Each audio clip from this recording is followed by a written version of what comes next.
से खर्चा हम करवाइले। कैसे चले की कार फुल व्यवस्था बा हो। पार्लर में जाइले ड्यूटी बढ़ाइले लइकन से खर्चा हम करवाइले। बॉबी बनारस के पान भइलू, बॉबी बनारस के पान भइलू।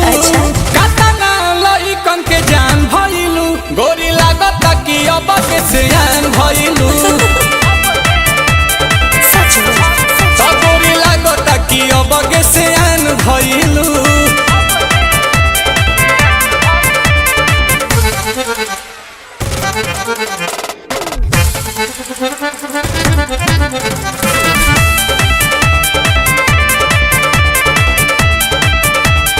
कुछ भी बोलते हैं। दिलवा के कहले बारू चोरी हमार तू तो गोरी, टुकुर टुकुर ताकि तोहार ओरी।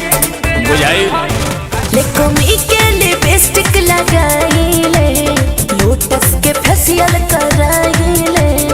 एही से अजोरिया के चांद भइलू, एही से अजोरिया के चांद भइलू। कातना लइकन के जान भइलू, गोरी लागत कि अब के सियान भइलू।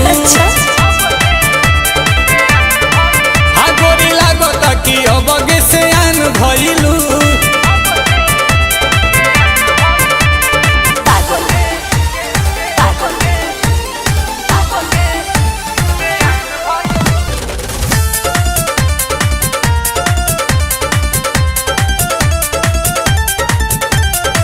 पेन्हले बा रांड बाड़ू गुची, करेलू बात ऊंची, बवाल बा डिमांड तहार बूची।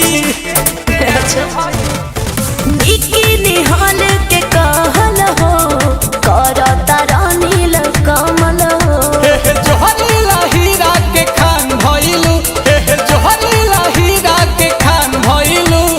कतना लहिकन के जान भइलू, गोरी लागत कि अब के सियान भइलू। हो गोरी लागत कि अब के सियान भइलू।